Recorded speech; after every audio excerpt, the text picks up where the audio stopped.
दोस्तों नमस्कार।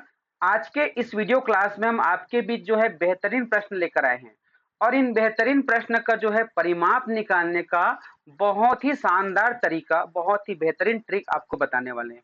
होता क्या है परीक्षा में जब चित्र वाले प्रश्न पूछे जाते हैं, जिसमें पूछा जाता है कि इसका परिमाप क्या होगा, तो उसमें जो है जो प्रश्न पूछे जाते हैं, उसके चित्र काफ़ी कठिन होते हैं, जैसा कि आप देख रहे हैं।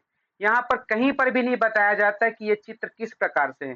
सिर्फ चित्र दे दिया जाता है और बोला जाता है कि इसका परिमाप ज्ञात करो। अब इसे हम किस प्रकार से ज्ञात करें? तो इसको ज्ञात करने का बहुत ही बेहतरीन तरीका जो है आप इस वीडियो में सीखेंगे। जब उस तरीके को आप सीख जाएँगे, तो आपके समय की भी बचत होगी जब परीक्षा में इस प्रकार के प्रश्न पूछे जाएँगे। ठीक है? तो चलिए हम बात करते हैं वो तरीका क्या है, ठीक है? इससे पहले आप सभी से निवेदन है कि आप सभी जो है हमारे चैनल उज्ज्वल लक्ष्य यूट्यूब चैनल को सब्सक्राइब कर लीजिए और बेल आइकन दबा लीजिए क्योंकि यहाँ पर गणित के बहुत ही बेहतरीन प्रश्न आते हैं। अब यहाँ पर इस प्रश्न को किस प्रकार से हल करें, यहाँ पर परिमाप निकालने के लिए कहा गया है ना भाई? तो हम क्या करेंगे, सबसे पहले इन चित्रों का बेसिक को समझते हैं कि वास्तव में ऐसे चित्रों का हम बेसिक तरीके से किस प्रकार से परिमाप निकालेंगे, क्योंकि बेसिक जानना भी जरूरी है। ठीक है, उसके बाद इसके ट्रिक पर भी बात करेंगे। ठीक है, तो सबसे पहले जानते हैं कि परिमाप होता क्या है। परिमाप क्या होता है, कोई भी आकृति हो, चाहे वो वर्ग हो, आयत हो, चतुर्भुज हो, त्रिभुज हो, पंचभुज हो, कोई भी आकृति हो, उसके सभी भुजाओं के लंबाई को जब जोड़ते हैं, तो वहां पर जो है परिमाप प्राप्त होता है। एक प्रकार से उसका जब एक चक्कर लगाते हैं, कोई भी आकृति का एक चक्कर लगाते हैं, तो उसका जो है वो परिमाप होता है। तो चक्कर लगा रहे हैं मतलब क्या कर रहे हैं, इसका हम सभी भुजाओं को जोड़ रहे हैं। उसी प्रकार इस चित्र का यदि हमको परिमाप निकालना है, तो हमें जो है इस प्रकार से एक चक्कर लगाना पड़ेगा और जितनी जितनी लंबाई आई है प्रत्येक भुजा को उसको जोड़ना पड़ेगा। लेकिन हम क्या देखते हैं, यहाँ पर देख सकते हो इस भुजा की लंबाई तो दिया ही नहीं है, ना तो इसका नहीं दिया है, तो कैसे बनाएंगे, है ना भाई? ये प्रश्न है कि नहीं है? तो इसके लिए क्या करना पड़ेगा, इन चित्रों को आपको ध्यान से देखना पड़ेगा। देखिए मैं फिर से कह रहा हूँ, यहाँ पर मैं पहले सामान्य तरीका बताऊंगा, फिर आपको मैं ट्रिक भी बताऊंगा। ठीक है, यदि आप ट्रिक को भूल जाएंगे तो ये सामान्य तरीका आपका काम आएगा, लेकिन ट्रिक जो है भूलने वाले नहीं है, बहुत अच्छा ट्रिक है, लेकिन दोनों तरीका आपको जानना चाहिए। अब यहाँ पर देख सकते हैं, सबसे पहले चलिए हम जानते हैं इस भुजा की जो लंबाई कितनी होगी। तो इसको जानने का क्या तरीका है, तो हम क्या देखते हैं, ठीक ऊपर की ओर देखते हैं, यहाँ से लेकर यहाँ तक की क्या दिया है, लंबाई दिया है, जो कि 2 सेंटीमीटर है। और ये जो भुजा है थोड़ा सा देखोगे, यहाँ से यहाँ तक का भी दिया गया है, जो कि 1 सेंटीमीटर है। इसका मतलब यहाँ से लेकर यहाँ तक की जो लंबाई है वो कितना है, 3 सेंटीमीटर है। तो यहाँ पर हम 3 सेंटीमीटर लिख देंगे। ठीक है, उसी प्रकार हमको यहाँ से लेकर के यहाँ तक को देखना है ना भाई? तो हम कैसे पता करेंगे, तो देखो ठीक इसके सामने कौन सी भुजा है, ये 4 सेंटीमीटर की भुजा है।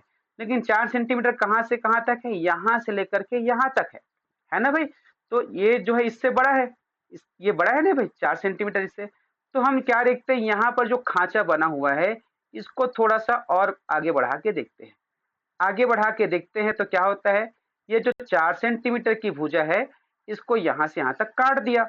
अब यहाँ से यहाँ तक की जो लंबाई कितना दिया, देख सकते चित्र में 1 सेंटीमीटर दिया है। अभी यहाँ से यहाँ दिया ना भाई, तो ठीक लंबाई यहाँ पर भी होगा। अर्थात कहने का मतलब ये है, ये 4 सेंटीमीटर लंबा था लेकिन इतना कट गया, कितना 1 सेंटीमीटर कट गया, तो इसकी जो लंबाई है 3 सेंटीमीटर होगा। इस प्रकार से हमने लंबाई को पता कर लिया। अब जब मैं ट्रिक बताऊंगा उसमें सभी भुजाओं को की लंबाई जो है आपको ज्ञात करने की आवश्यकता नहीं पड़ेगी। ठीक है, यह भी हम सामान्य तरीके से हल कर रहे हैं। अब हमें जो है सभी भुजाओं की लंबाई पता चल गया, तब हम क्या करेंगे, देखो क्या करेंगे, इसको जोड़ेंगे, ये 2 और एक 3 और एक 4, 4 3 7, 7 3 10, 10 4 14, याद रखिएगा इसका जो है 14 सेंटीमीटर आया। ठीक है, इसको किस प्रकार से हल किया हमने, इसको हमने सामान्य तरीके से हल किया। अब उसी प्रकार यदि हम इसको हल करें, ठीक है, इसको भी हल करें, तो हमें क्या पता करना पड़ेगा, पहले जो है प्रत्येक भुजा की लंबाई पता करना पड़ेगा, अर्थात इसकी लंबाई कितना है ना भाई? यहाँ से यहाँ तक पता करना पड़ेगा, यहाँ से यहाँ तक कितना ये पता करना पड़ेगा, यहाँ से यहाँ तक कितना ये पता करना, सब सभी को पता कर लेंगे, तब कहीं जाकर इसका परिमाप निकालेंगे। उसी प्रकार अब देखिए, इसको मैं हल नहीं करूंगा, इसको हम ट्रिक के माध्यम से हल करेंगे। दूसरा प्रश्न को तीसरा प्रश्न की बात करें तो तीसरा प्रश्न में भी देख सकते हो, नीचे वाला जो भुजा है उसकी लंबाई नहीं दिया है, इसकी लंबाई नहीं दिया है, इसकी लंबाई नहीं दिया है, नहीं दिया ना भाई। तो इसकी लंबाई हमको पता करना पड़ेगा, है ना भाई, तब जो है हम बना सकेंगे। उसी प्रकार जो है चौथा जो चित्र है, चौथा चौथा चित्र देखिए यहाँ पर, इसकी लंबाई नहीं दिया है, इसकी लंबाई नहीं दिया है ना, ये वाला, तो इसको भी हमको पता करना है, और साथ ही साथ इसकी लंबाई नहीं दिया है। तो कहीं ना कहीं काम ज्यादा हो रहा है। अब उसके बाद पांचवा चित्र तो और खतरनाक है, देख सकते हो बार बार सीढ़ी नुमा बना हुआ है, इसे किस प्रकार से हल करें। ठीक है, तो यहाँ पर अब हम ट्रिक पर बात करते हैं। ठीक है, ये तो हमारा बेसिक तरीका हुआ था कि पहले जो है सभी भुजा की लंबाई पता कर लें, उसके बाद जोड़ दें। अब हमारा बेसिक तरीका क्या होता है, देखिए ये जितने भी चित्र आपको दिखाई दे रहे हैं, कहीं ना कहीं हमें ऐसा अनुभव हो रहा है कि यहाँ पर एक चौकोन जो है, कोई हिस्सा जो है काट के अलग कर दिया है, उसी प्रकार यहाँ से। तो हम क्या करेंगे, इस लाइन को इस तरफ ऊपर बढ़ाते हैं, चलो बढ़ा दिए, और उसके इसको भी बढ़ाते हैं, तो क्या मिला, देखो एक वर्ग मिला, और इसको भी इस तरफ बढ़ाते हैं, और इसको भी इस तरफ बढ़ाते हैं, ऊपर बढ़ाते हैं, तो हमें क्या मिलता है, एक बड़ा सा आयत मिलता है। क्या मिलता है, बड़ा सा आयत मिलता है, जिसकी लंबाई आप देख सकते हो 9 सेंटीमीटर है, और यहाँ पर इसकी जो चौड़ाई देख सकते हो, यहाँ पर 5 सेंटीमीटर यहाँ तक है ना, 5 दिया है और ये 2 दिया है, तो 5 धन 2 बराबर 7 सेंटीमीटर है कि नहीं। चलिए मैं इसको पहले बात कर लेता हूँ, फिर इसमें करते हैं। अब यहाँ पर हमें ये 9 सेंटीमीटर मिला है, 7 सेंटीमीटर। उसी प्रकार अगर इसको देखे तो यहाँ से यहाँ तक कितना मिला हमको, 3 सेंटीमीटर मिला, और यहाँ से लेकर यहाँ तक कितना है, 4 सेंटीमीटर मिला। ये एक बड़ा सा आयत है, क्या है, एक बड़ा सा आयत है, जिसकी लंबाई 3 सेंटीमीटर है और चौड़ाई जो है 4 सेंटीमीटर है। तो यहाँ पर आप क्या करना, आयत के परिमाप का सूत्र को लगा देना। आयत के परिमाप सूत्र क्या होता है, लंबाई धन चौड़ाई, है ना, और उसको गुणा करेंगे 2 से। तो लंबाई कितना है, 3 है, चौड़ाई कितना है, 4 है, और 2 से गुणा करोगे जोड़ करके, तो 3 और 4 7 हो जाएगा, 7 गुणा 2 बराबर 14। आप देख सकते हो यहाँ पर 14 पहले भी आया था, और इस ट्रिक से भी 14 आया है। अब इसी ट्रिक से पांचों सवाल को हल करेंगे, पहला सवाल हल कर दिए, ठीक है।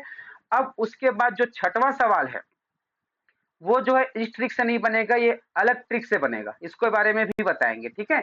अभी हम 5 प्रश्नों को पहले हल करते हैं। तो यहाँ पर देखिए क्या करें, हम सबसे पहले इसको एक बड़ा सा आयत बना लें।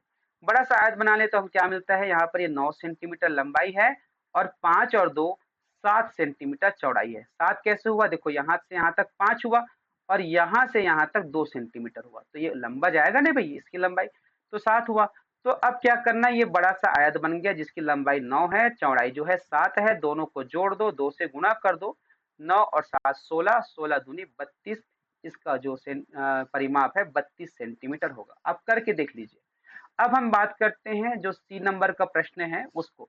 तो इसमें भी क्या करना, सबसे पहले देखो ये जगह खाली है ना, तो आप इसको जो है थोड़ा सा नीचे नीचे ले आना, ठीक है, इस प्रकार से हल्का से मार्किंग करके इस प्रकार से नीचे ले आना। अब उसके इसको इस प्रकार से ले जाना है कि नहीं, उसी प्रकार इसको ले जाना, और ये इस प्रकार से, तो क्या बन गया, ये भी एक बड़ा सा आयत बन गया ना भाई। अब जो है हमें क्या पता करना पड़ेगा, इसकी लंबाई और चौड़ाई कितना है। तो देखो यहाँ से यहाँ तक 4 सेंटीमीटर है, और यहाँ से यहाँ तक कितना होगा, देखो नीचे में दिया है 2 सेंटीमीटर, तो 2 सेंटीमीटर होगा, तो ये हो जाएगा 6 सेंटीमीटर, ठीक है, लंबाई 6 सेंटीमीटर हुआ। अब चौड़ाई की बात करें यहाँ से लेकर यहाँ तक, तो देखो यहाँ से लेकर यहाँ तक क्या दिया है, 5 सेंटीमीटर दिया है, और यहाँ से यहाँ तक 6 सेंटीमीटर दिया है, अर्थात यहाँ पर 6 सेंटीमीटर है। तो देखो लंबाई भी 6 सेंटीमीटर है, चौड़ाई भी 6 सेंटीमीटर है, इस प्रकार यह क्या है, एक वर्ग है। तो यहाँ पर आपको वर्ग का सूत्र लगा देना है, क्या होता है, 4 गुणा भुजा, है ना भाई, 4 गुणा भुजा होता है, तो ये हो जाएगा 4 गुणा 6 बराबर 24 सेंटीमीटर है, तो सेंटीमीटर में आएगा, ठीक है, ये ट्रिक से बन गया। अब हम जो है तीसरे बात चौथे वाले चित्र को हल करते हैं, जो डी नंबर का है। इसमें क्या करेंगे, देखिए ये भी बहुत आसान है, क्या करना, सबसे पहले इसको एक बड़ा सा आयत बना दो, बड़ा सा आयत बना दिए इस प्रकार से जोड़ के। अब हम इसकी लंबाई देखते हैं कितना है, देखो यहाँ से यहाँ तक कितना दिया है, 4 दिया है, और ठीक यहाँ से यहाँ तक 2 दिया है, इसका मतलब ये हुआ 6 सेंटीमीटर, ठीक है। उसके बाद देख सकते हो यहाँ से यहाँ तक तो दिया ही हुआ है ना, अभी तो 6 दिया है, 5 दिया है, तो 6 5 11, 11 दूनी 22, तो 22 सेंटीमीटर क्या होगा, इसका उत्तर होगा। अब देखिए पांचवा नंबर का जो प्रश्न है, जो ई प्रश्न है, वो काफी खतरनाक दिख रहा है। ठीक है, काफी प्रश्न जो है इसका कठिन दिख रहा है। इसके बाद इसका एक और ट्रिक है, जो 6वें नंबर के प्रश्न है, ये जो है अभी जो बता रहा हूँ उस ट्रिक से नहीं बनेगा, इसका अलग तरीका है, इसको भी देखिएगा।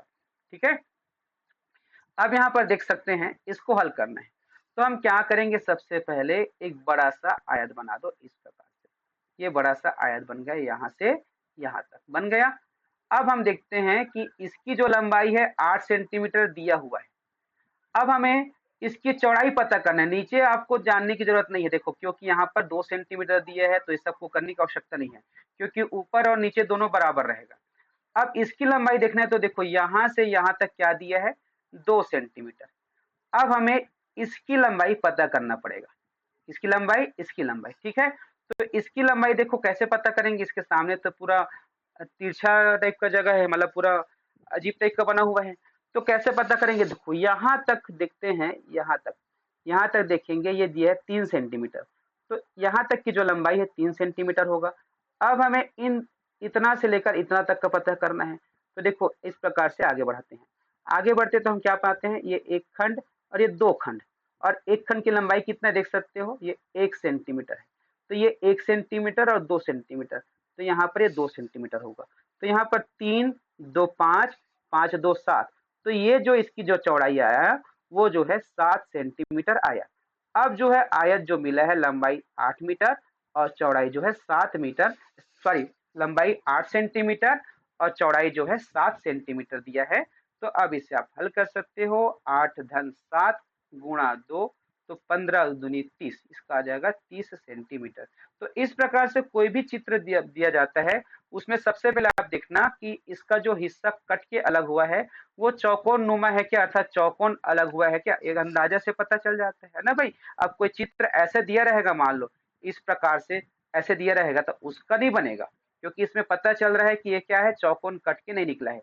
लेकिन अगर इस प्रकार से काट के अलग किया गया है तो यहाँ पर पता चल रहा है कि यहाँ पर कोई चौकोन नुमा आकृति जो है अलग कर दिया है। तो इस प्रकार से बड़े से आयत बना करके इसको बना सकते हो। अब हम बात करते हैं 6वें नंबर के प्रश्न पे। तो 6वें नंबर के प्रश्न में ये जो नियम है वो लागू नहीं होता। तो देखो इसका जो नियम है, एक बार मैं दोनों नियम को बताऊंगा तो थोड़ा सा कंफ्यूजन हो जाएगा, इसलिए इसका जो है अगला वीडियो मैं लेकर आऊंगा। यदि आपका कमेंट आता है कि ऐसे प्रश्नों को बनाने का क्या तरीका होगा, यदि आप कमेंट करते हो तभी इस प्रकार के प्रश्नों का वीडियो लेकर आऊंगा। ठीक है, तो जुड़े रहिएगा उज्जवल लक्ष्य यूट्यूब चैनल से। नमस्कार।